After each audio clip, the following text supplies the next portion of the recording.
नमस्कार, खबरों के इस बुलेटिन में तुहाडा स्वागत। मैं हां रमा शंकर। पहला पेश ने चोणवीआं खबरां।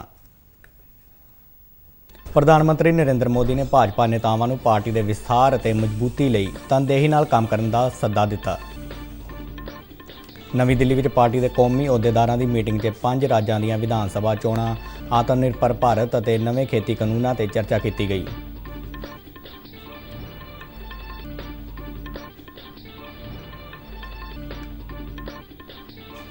केंद्रीय खजाना मंत्री निर्मला सीतारमण ने कहा है कि सबका साथ सबका विकास मोदी सरकार का विकास मंतव है।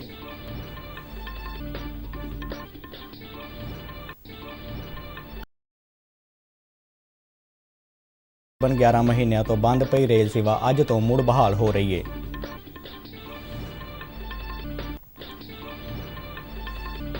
मुख्यमंत्री captain Amarinder Singh smart city योजना तहत लुधियाना, जलंधर, अमृतसर और सुल्तानपुर लोधी लिए ਵੱਖ-ਵੱਖ प्रोजेक्टों की शुरुआत करेंगे।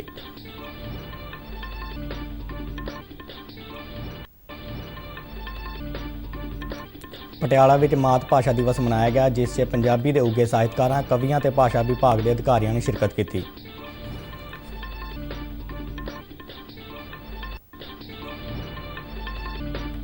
ਆਸਟ੍ਰੇਲੀਅਨ ਟੈਨਿਸ ਟੂਰਨਾਮੈਂਟ ਦੇ ਪੁਰਸ਼ਾਂ ਦੇ ਸਿੰਗਲਸ ਵਰਗ ਦਾ ਖਿਤਾਬ ਨੋਵਾਕ ਜਾਕੋਵਿਕ ਨੇ ਡੈਨੀਲ ਮੈਦਵੇਦੇਵ ਨੂੰ ਹਰਾ ਕੇ ਆਪਣੇ ਨਾਂ ਕੀਤਾ। ਤੇ ਹੁਣ ਖਬਰਾਂ ਵਿਸਥਾਰ ਨਾਲ। ਪ੍ਰਧਾਨ ਮੰਤਰੀ ਨਰਿੰਦਰ ਮੋਦੀ ਨੇ ਬੀਜੇਪੀ ਦੇ ਕੌਮੀ ਅਹੁਦੇਦਾਰਾਂ ਨੂੰ ਕਿਹਾ ਹੈ ਕਿ ਉਹ ਪਾਰਟੀ ਦੇ ਵਿਸਥਾਰ ਅਤੇ ਇਸ ਦੀ ਮਜ਼ਬੂਤੀ ਲਈ ਪੂਰੀ ਤਨਦੇਹੀ ਨਾਲ ਕੰਮ ਕਰਨ। ਨਵੀਂ ਦਿੱਲੀ ਵਿੱਚ NDMC ਕਨਵੈਨਸ਼ਨ ਸੈਂਟਰ ਵਿਖੇ ਭਾਰਤੀ ਜਨਤਾ ਪਾਰਟੀ ਦੇ ਕੌਮੀ ਅਹੁਦੇਦਾਰਾਂ ਦੀ ਮੀਟਿੰਗ ਨੂੰ ਸੰਬੋਧਨ ਕਰਦਿਆਂ ਪ੍ਰਧਾਨ ਮੰਤਰੀ ਨੇ ਕਿਹਾ ਕਿ ਪਾਰਟੀ ਵਰਕਰਾਂ ਨੂੰ ਸਰਕਾਰ ਦੀਆਂ ਨੀਤੀਆਂ ਅਤੇ ਪ੍ਰੋਗਰਾਮਾਂ ਨੂੰ ਜਨਤਾ ਤੱਕ ਲਿਜਾਣ ਲਈ ਕੰਮ ਕਰਨਾ ਚਾਹੀਦਾ ਹੈ, ਤਾਂ ਜੋ ਲੋਕਾਂ ਨੂੰ ਸਰਕਾਰ ਦੀਆਂ ਯੋਜਨਾਵਾਂ ਅਤੇ ਪ੍ਰੋਗਰਾਮਾਂ ਬਾਰੇ ਜਾਣਕਾਰੀ ਹਾਸਲ ਹੋ ਸਕੇ ਅਤੇ ਉਹ ਇਹਨਾਂ ਦਾ ਲਾਭ ਉਠਾ ਸਕਣ। ਉਹਨਾਂ ਕਿਹਾ ਕਿ ਸਰਕਾਰ ਲਗਾਤਾਰ ਸੁਧਾਰ ਕਰਕੇ ਦੇਸ਼ ਨੂੰ ਵਿਕਾਸ ਦੇ ਰਸਤੇ 'ਤੇ ਲਿਜਾ ਰਹੀ ਹੈ। ਇਸ ਮੀਟਿੰਗ ਵਿੱਚ ਪਾਰਟੀ ਦੇ ਕੌਮੀ ਅਹੁਦੇਦਾਰਾਂ, ਪਾਰਟੀ ਦੇ ਸੂਬਾ ਇੰਚਾਰਜਾਂ, ਸੂਬਾ ਪ੍ਰਧਾਨਾਂ ਅਤੇ ਹੋਰ ਅਹੁਦੇਦਾਰਾਂ ਨੇ ਹਿੱਸਾ ਲਿਆ। पार्टी के जनरल ਸਕੱਤਰ अरुण सिंह ने पत्रकारों को दस्सिया कि प्रधानमंत्री ने पार्टी के अहुदेदारों का मार्गदर्शन भी किया। मीटिंग की प्रधानगी पार्टी के कौमी प्रधान JP नड्डा ने की। मीटिंग की शुरुआत कोरोना वायरस महामारी नाल मरन वाले व्यक्तियों को श्रद्धांजलि दे के की गई। अरुण सिंह ने दस्सिया कि मीटिंग में देश के 5 सूबों पश्चिम बंगाल, असम, तमिलनाडु, केरल और पुडुचेरी विधान सभा ਦੀਆਂ ਚੋਣਾਂ, आत्मनिर्भर भारत अभियान और नवे खेती कानूनों पर भी चर्चा की गई। प्रधानमंत्री जी और राष्ट्रीय अध्यक्ष जी द्वारा दीप प्रज्वलन, उसके बाद वंदे मातरम और कोविड-19 के संक्रमण के कारण बहुत सारे लोग हम सब के बीच में नहीं है, उनके लिए शोक प्रस्ताव वह पारित हुआ। प्रधानमंत्री नरेंद्र मोदी आज असम ਤੇ पश्चिमी बंगाल ਵਿੱਚ कई विकास प्रोजेक्ट राष्ट्र ਨੂੰ ਸਮਰਪਿਤ ਕਰਨਗੇ। प्रधानमंत्री दफ्तर ਦੇ ਹਵਾਲੇ ਤੋਂ ਮਿਲੀ ਜਾਣਕਾਰੀ ਮੁਤਾਬਕ ਇਹਨਾਂ ਪ੍ਰੋਜੈਕਟਾਂ ਵਿੱਚ असम ਦੇ ਥੇਮਾਜੀ ਵਿੱਚ ਤੇਲ ਅਤੇ ਗੈਸ ਸੈਕਟਰ ਨਾਲ ਜੁੜੇ ਕਈ ਮਹੱਤਵਪੂਰਨ ਪ੍ਰੋਜੈਕਟ ਸ਼ਾਮਲ ਨੇ। ਇਸ ਤੋਂ ਇਲਾਵਾ ਪ੍ਰਧਾਨਮੰਤਰੀ ਬੰਗਾਈ ਗਾਉਂ ਦੀ ਇੰਡੀਅਨ ਆਇਲ ਰਿਫਾਈਨਰੀ ਦਾ ਇੱਕ ਨਵਾਂ ਯੂਨਿਟ ਵੀ ਰਾਸ਼ਟਰ ਨੂੰ ਸਮਰਪਿਤ ਕਰਨਗੇ ਅਤੇ ਨਾਲ ਹੀ ਤਿਕਸੁਨੀਆ ਵਿੱਚ ਇੱਕ ਗੈਸ ਕੰਪਰੈਸ਼ਰ ਸਟੇਸ਼ਨ ਦੀ ਵੀ ਸ਼ੁਰੂਆਤ ਕਰਨਗੇ।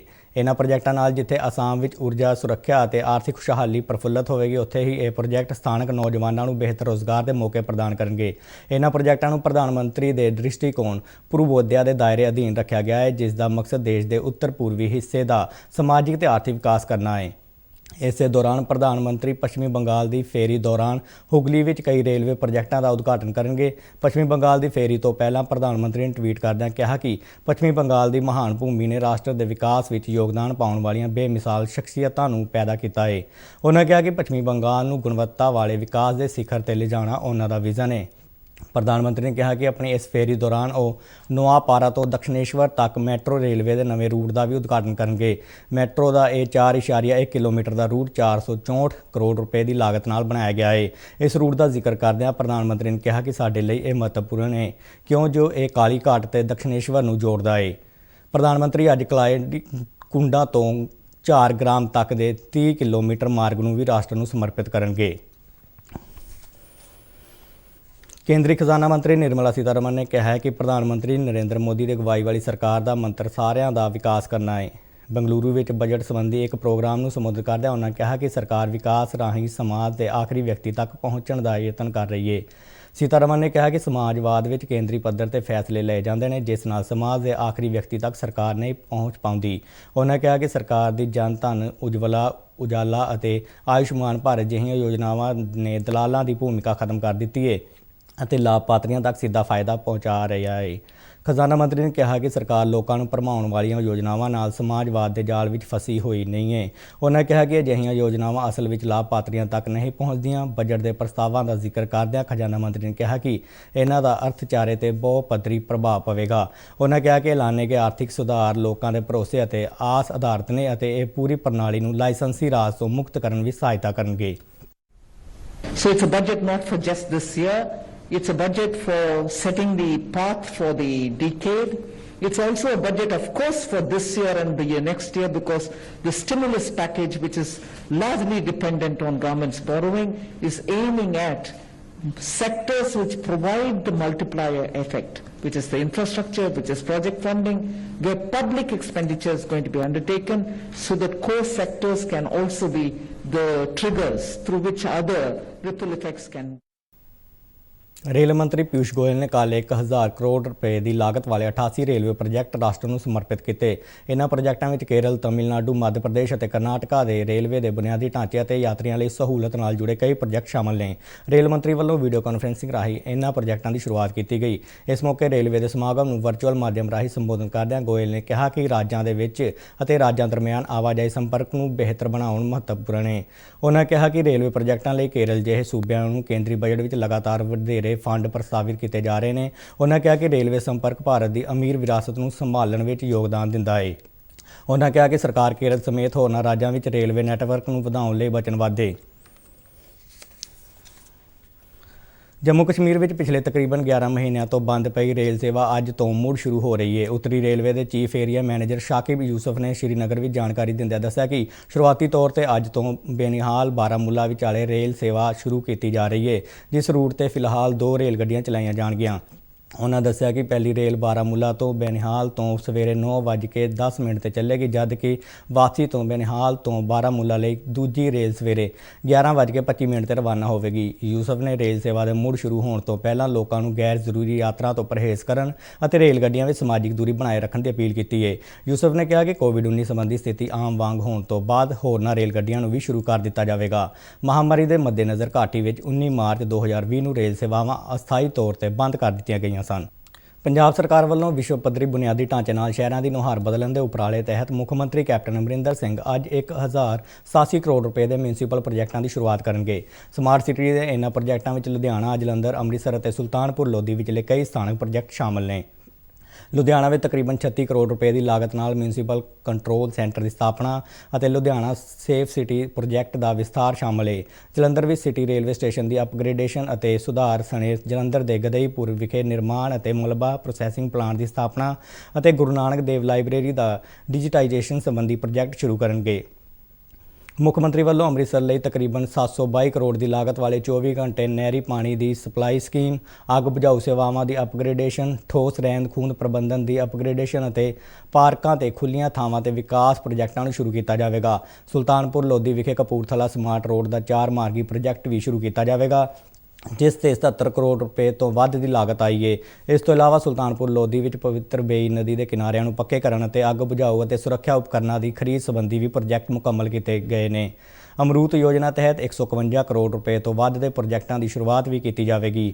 ਪ੍ਰੋਜੈਕਟਾਂ ਦੀ ਸ਼ੁਰੂਆਤ ਸੰਬੰਧੀ ਮੁੱਖ ਮੰਤਰੀ ਕੈਪਟਨ ਅਮਰਿੰਦਰ ਸਿੰਘ ਨੇ ਕਿਹਾ ਕਿ ਇਹਨਾਂ ਪ੍ਰੋਜੈਕਟਾਂ ਨਾਲ ਸ਼ਹਿਰਾਂ ਦੇ ਲੋਕਾਂ ਨੂੰ ਵਿਸ਼ਵ ਪੱਧਰੀ ਸਹੂਲਤਾਂ ਮਿਲਣਗੀਆਂ। ਉਹਨਾਂ ਸਮਾਰਟ ਸਿਟੀ ਪ੍ਰੋਜੈਕਟਾਂ ਦੀ ਸ਼ੁਰੂਆਤ ਲਈ ਲੁਧਿਆਣਾ, ਅੰਮ੍ਰਿਤਸਰ, ਜਲੰਧਰ ਅਤੇ ਸੁਲਤਾਨਪੁਰ ਲੋਧੀ ਦੇ ਵਾਸੀਆਂ ਨੂੰ ਵਧਾਈਆਂ ਦਿੱਤੀਆਂ। ਉਹਨਾਂ ਕਿਹਾ ਕਿ ਇਹਨਾਂ ਖੇਤਰਾਂ ਵਿੱਚ ਇਹ ਪ੍ਰੋਜੈਕਟ ਪ੍ਰਗਤੀ ਨੂੰ ਯਕੀਨੀ ਬਣਾਉਣਗੇ। ਪਟਿਆਲਾ ਵਿੱਚ ਮਾਤ ਭਾਸ਼ਾ ਦਿਵਸ ਮਨਾਇਆ ਗਿਆ, ਜਿਸ ਵਿੱਚ ਪੰਜਾਬੀ ਦੇ ਉੱਘੇ ਸਾਹਿਤਕਾਰਾਂ, ਕਵੀਆਂ ਅਤੇ ਭਾਸ਼ਾ ਵਿਭਾਗ ਦੇ ਅਧਿਕਾਰੀਆਂ ਨੇ ਸ਼ਿਰਕਤ ਕੀਤੀ। ਸਮਾਗਮ ਨੂੰ ਸੰਬੋਧਨ ਕਰਦਿਆਂ ਸ਼੍ਰੋਮਣੀ ਪੰਜਾਬੀ ਆਲੋਚਕ ਡਾਕਟਰ ਧਨਵੰਤ ਕੌਰ ਨੇ ਕਿਹਾ ਕਿ ਪੰਜਾਬੀ ਬੋਲੀ ਨੂੰ ਰਾਜ ਭਾਸ਼ਾ ਬਣਾਉਣ ਵਿੱਚ ਮਹਾਰਾਜਾ ਭੁਪਿੰਦਰ ਸਿੰਘ ਦੇ ਵੱਡਮੁੱਲੇ ਯੋਗਦਾਨ ਨੂੰ ਹਮੇਸ਼ਾ ਯਾਦ ਰੱਖਿਆ ਜਾਵੇਗਾ। ਉਹਨਾਂ ਕਿਹਾ ਕਿ ਪੰਜਾਬੀ ਬੋਲੀ ਪ੍ਰਤੀ ਪਿਆਰ ਅਤੇ ਸਤਿਕਾਰ ਕਾਰਨ ਹੀ ਉਹਨਾਂ ਭਾਈ ਕਾਹਨ ਸਿੰਘ ਨਾਭਾ ਨੂੰ ਪੰਜਾਬੀ ਭਾਸ਼ਾ ਦਾ ਪਹਿਲਾ ਐਨਸਾਈਕਲੋਪੀਡੀਆ ਰਚਣ ਦੀ ਜ਼ਿੰਮੇਵਾਰੀ ਦਿੱਤੀ ਸੀ। ਡਾਕਟਰ ਧਨਵੰਤ ਕੌਰ ਨੇ ਕਿਹਾ ਕਿ ਅੱਜ ਅੰਤਰਰਾਸ਼ਟਰੀ ਮਾਂ ਬੋਲੀ ਦਿਵਸ ਤੇ ਪੰਜਾਬੀ ਨੂੰ ਪ੍ਰਫੁੱਲਿਤ ਕਰਨ ਲਈ ਉਹਨਾਂ ਦੇ ਵੱਡਮੁੱਲੇ ਯੋਗਦਾਨ ਨੂੰ ਅਸੀਂ ਯਾਦ ਕਰਦੇ ਹਾਂ। ਸਮਾਗਮ ਦੀ ਪ੍ਰਧਾਨਗੀ ਕਰਦਿਆਂ ਪੰਜਾਬ ਸਾਹਿਤ ਰਤਨ ਓਮ ਪ੍ਰਕਾਸ਼ ਗਾਸੋ ਨੇ ਕਿਹਾ ਕਿ ਪੰਜਾਬੀ ਸਿਰਫ ਭਾਰਤ ਵਿੱਚ ਹੀ ਨਹੀਂ ਸਗੋਂ ਵਿਸ਼ਵ ਦੇ ਵੱਖ-ਵੱਖ ਦੇਸ਼ਾਂ ਵਿੱਚ ਵਸੇ ਹੋਏ ਨੇ ਅਤੇ ਪੰਜਾਬੀ ਤੇ ਪੰਜਾਬੀਅਤ ਦਾ ਪ੍ਰਚਾਰ ਕਰ ਰਹੇ ਨੇ। ਉਹਨਾਂ ਕਿਹਾ ਕਿ ਪੰਜਾਬੀਆਂ ਨੂੰ ਮਾਂ ਬੋਲੀ ਪੰਜਾਬੀ ਦਾ ਨਾਂ ਉੱਚਾ ਕਰਨ ਲਈ ਸਖਤ ਮਿਹਨਤ ਕਰਨ ਦੀ ਲੋੜ ਹੈ। ਸਮਾਗਮ ਦੌਰਾਨ ਉੱਭਰਦੇ ਕਵੀਆਂ ਵੱਲੋਂ ਪੰਜਾਬੀ ਬੋਲੀ ਨਾਲ ਸੰਬੰਧਿਤ ਰਚਨਾਵਾਂ ਪੇਸ਼ ਕੀਤੀਆਂ ਗਈਆਂ। ਇਸ ਸਮਾਗਮ ਨੂੰ ਭਾਸ਼ਾ ਵਿਭਾਗ ਦੀ ਡਾਇਰੈਕਟਰ ਕਰਮਜੀਤ ਕੌਰ ਸਮੇਤ ਹੋਰ ਕਈ ਉੱਘੀਆਂ ਸ਼ਖਸੀਅਤਾਂ ਨੇ ਵੀ ਸੰਬੋਧਨ ਕੀਤਾ। 27 ਫਰਵਰੀ ਤੋਂ 2 ਮਾਰਚ ਤੱਕ ਭਾਰਤ ਸਰਕਾਰ ਵੱਲੋਂ ਦਾ ਇੰਡੀਆ ਟੋਏ ਫੇਅਰ 2021 ਦਾ ਆਯੋਜਨ ਕੀਤਾ ਜਾ ਰਿਹਾ ਹੈ। ਇਸ ਕੌਮੀ ਖਿਡੌਣਾ ਮੇਲੇ ਨੂੰ ਲੈ ਕੇ ਪੰਜਾਬ ਦੇ ਸਥਾਨਕ ਖੇਡ ਕਾਰੋਬਾਰੀਆਂ ਵਿੱਚ ਕਾਫੀ ਉਤਸ਼ਾਹ ਦੇਖਣ ਨੂੰ ਮਿਲ ਰਿਹਾ ਹੈ। ਉਹਨਾਂ ਦਾ ਕਹਿਣਾ ਹੈ ਕਿ ਇਸ ਮੇਲੇ ਨਾਲ ਸਵਦੇਸ਼ੀ ਖਿਡੌਣਿਆਂ ਅਤੇ ਖੇਡਾਂ ਦੇ ਸਮਾਨ ਦੇ ਉਦਯੋਗ ਨੂੰ ਪ੍ਰੋਤਸਾਹਨ ਮਿਲੇਗਾ ਅਤੇ ਪ੍ਰਧਾਨ ਮੰਤਰੀ ਨਰਿੰਦਰ ਮੋਦੀ ਵੱਲੋਂ ਸ਼ੁਰੂ ਕੀਤੇ ਗਏ ਆਤਮ ਨਿਰਭਰ ਭਾਰਤ ਅਤੇ ਵੋਕਲ ਫਾਰ ਲੋਕਲ ਮੁਹਿੰਮ ਦੇ ਬੁਨਿਆਦੀ ਵਿਸ਼ਿਆਂ ਦੇ ਪ੍ਰਮੋਸ਼ਨ ਵਿੱਚ ਮਦਦ ਮਿਲੇਗੀ। ਭਾਰਤ ਖਿਡੌਣਾ ਮੇਲਾ 2021 ਨੂੰ ਲੈ ਕੇ ਪ੍ਰਸਾਰ ਭਾਰਤੀ ਦੇ ਨੁਮਾਇੰਦੇ ਨੇ ਜਲੰਧਰ ਦੀ ਖੇਡਾਂ ਦਾ ਸਮਾਨ ਬਣਾਉਣ ਵਾਲੀ ਇੱਕ ਨਾਮੀ ਕੰਪਨੀ ਦੇ ਨਿਰਦੇਸ਼ਕ ਰਜਿੰਦਰ ਪ੍ਰਸਾਦ ਮਹਾਜਨ ਨਾਲ ਗੱਲਬਾਤ ਕੀਤੀ। ਉਹਨਾਂ ਦੱਸਿਆ ਕਿ ਇਸ ਮੇਲੇ ਵਿੱਚ ਉਹਨਾਂ ਦੀ ਕੰਪਨੀ ਵੀ ਭਾਗ ਲੈ ਰਹੀ ਹੈ। ਰਜਿੰਦਰ ਪ੍ਰਸਾਦ ਮਹਾਜਨ ਦਾ ਕਹਿਣਾ ਹੈ ਕਿ ਅਜਿਹੇ ਸਮਾਗਮਾਂ ਨਾਲ ਨੀਤੀ ਘਾੜਿਆਂ ਤੇ ਪੂਰਤੀਕਾਰਾਂ, ਨਿਵੇਸ਼ਕਾਂ, ਉਦਯੋਗਾਂ ਦੇ ਮਾਹਰਾਂ, ਸੂਖਮ ਅਤੇ ਛੋਟੇ ਸਟਾਰਟਅਪਸ, ਬੱਚਿਆਂ, ਮਾਪਿਆਂ ਤੇ ਅਧਿਆਪਕਾਂ ਨੂੰ ਇੱਕੋ ਹੀ ਮੰਚ ਤੇ ਲਿਆਉਣਾ ਹੈ। ਨਾਲ ਹੀ ਭਾਰਤੀ ਖਿਡੌਣਾ ਉਦਯੋਗ ਦੀ ਪ੍ਰਗਤੀ ਵਿੱਚ ਅਜਿਹੇ ਮੇਲੇ ਵਿਸ਼ਵ ਪੱਧਰ ਤੇ ਮੁਕਾਬਲੇ ਦਾ ਮੌਕਾ ਦਿੰਦੇ ਨੇ।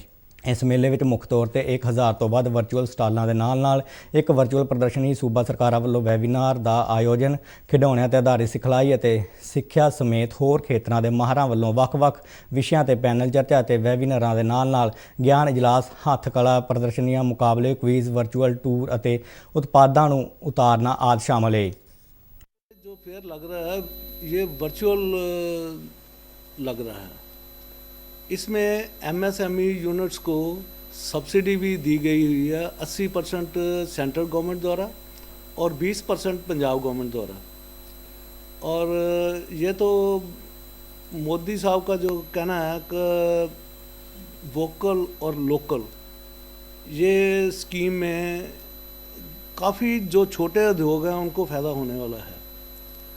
और जो भी आदमी इस वर्चुअल को देखेगा वो नेचुरली हमारे जो छोटे मैन्युफैक्चरर हैं उनको ऑर्डर वगैरह बाहर से मिलेंगे जिनसे उनका मतलब काम धंधा वगैरह अच्छी तरह चल सकेगा। ये स्पोर्ट्स और टॉयज़ का ये एक इकट्ठा है शो जो है, और इसमें काफ़ी कुछ जो अच्छा होने वाला, लोगों को मतलब घर बैठे बिठाए काफ़ी ऑर्डर मिल जाएंगे। मोदी जी का सपना है कि इसको आत्मनिर्भर भारत बनाना है और अपनी जो बाहर से माल आता था उसकी बजाय अपना कंट्री का माल प्रोड्यूस करके बाहर के देशों को भेजा जाएगा। ये तो ਭਾਰਤ ਖਿਡੌਣਾ ਮੇਲੇ ਬਾਰੇ ਗੱਲਬਾਤ ਕਰਦਿਆਂ ਜਨਕ ਰਾਜ ਮਹਾਜਨ ਨੇ ਕਿਹਾ ਕਿ ਇਹ ਮੋਦੀ ਸਰਕਾਰ ਦਾ ਬਹੁਤ ਵੱਡਾ ਕਦਮ ਹੈ ਅਤੇ ਇਸ ਨਾਲ ਨਾ ਸਿਰਫ ਘਰੇਲੂ ਵਪਾਰ ਨੂੰ ਫਾਇਦਾ ਹੋਵੇਗਾ ਸਗੋਂ ਰੁਜ਼ਗਾਰ ਵੀ ਵਧੇਗਾ। ਆਸਟ੍ਰੇਲੀਅਨ ਓਪਨ ਟੈਨਿਸ ਟੂਰਨਾਮੈਂਟ ਦੇ ਪੁਰਸ਼ਾਂ ਦੇ ਸਿੰਗਲਸ ਵਰਗ ਦਾ ਖਿਤਾਬ ਨੋਵਾਕ ਜੋਕੋਵਿਕ ਨੇ ਆਪਣੇ ਨਾਂ ਕਰ ਲਿਆ ਹੈ। ਮੈਲਬਰਨ ਪਾਰਕ ਵਿੱਚ ਕੱਲ੍ਹ ਖੇਡੇ ਗਏ ਖਿਤਾਬੀ ਮੁਕਾਬਲੇ ਵਿੱਚ ਜੋਕੋਵਿਕ ਨੇ ਡੈਨੀਲ ਮੈਦਵੇਦੇਵ ਨੂੰ 7-5, 6-2, 6-2 ਦੇ ਫਰਕ ਨਾਲ ਹਰਾਇਆ। ਇਸ ਜਿੱਤ ਨਾਲ ਜੋਕੋਵਿਕ ਨੇ ਸਿੰਗਲਸ ਵਰਗ ਦੇ ਕੁੱਲ 18 ਗ੍ਰੈਂਡ ਸਲੈਮ ਖਿਤਾਬ ਆਪਣੇ ਨਾਂ ਕਰ ਲਏ ਨੇ। ਇਸ ਗਿਣਤੀ ਦੇ ਮਾਮਲੇ ਵਿੱਚ ਜੋਕੋਵਿਕ ਵਿਸ਼ਵ ਵਿੱਚ ਤੀਜੇ ਸਥਾਨ ਤੇ ਨੇ, ਜਦਕਿ ਉਹਨਾਂ ਤੋਂ ਪਹਿਲਾਂ ਰੋਜਰ ਫੈਡਰਰ ਅਤੇ ਰਾਫੇਲ ਨਡਾਲ ਇਸ ਸੂਚੀ ਵਿੱਚ ਪਹਿਲੇ ਅਤੇ ਦੂਜੇ ਸਥਾਨ ਤੇ ਬਣੇ ਹੋਏ ਨੇ। ਪੁਰਸ਼ਾਂ ਦੇ ਡਬਲਸ ਵਰਗ ਦਾ ਖਿਤਾਬ ਇਵਾਨ ਡੋਡਿਗ ਅਤੇ ਫਿਲਿਪ ਪੋਲੈਸਕ ਦੀ ਜੋੜੀ ਨੇ ਜਿੱਤ ਲਿਆ ਹੈ। ਕੱਲ੍ਹ ਖੇਡੇ ਗਏ ਫਾਈਨਲ ਮੈਚ ਵਿੱਚ ਇਸ ਜੋੜੀ ਨੇ ਜੋਏ ਸੈਲਸਬਰੀ ਅਤੇ ਰਾਜੀਵ ਰਾਮ ਦੀ ਜੋੜੀ ਨੂੰ 6-3 ਅਤੇ 6-4 ਸਿੱਧੇ ਸੈਟਾਂ ਵਿੱਚ ਹਰਾ ਕੇ ਆਪਣੇ ਪਹਿਲੇ ਗ੍ਰੈਂਡ ਸਲੈਮ ਖਿਤਾਬ ਤੇ ਕਬਜ਼ਾ ਕੀਤਾ। ਤੇ ਇਸ ਦੇ ਨਾਲ ਹੀ ਖਬਰਾਂ ਦਾ ਬੁਲੇਟਿਨ ਖਤਮ ਹੁੰਦਾ ਹੈ। ਆਗਿਆ ਤੋਂ ਨਮਸਕਾਰ।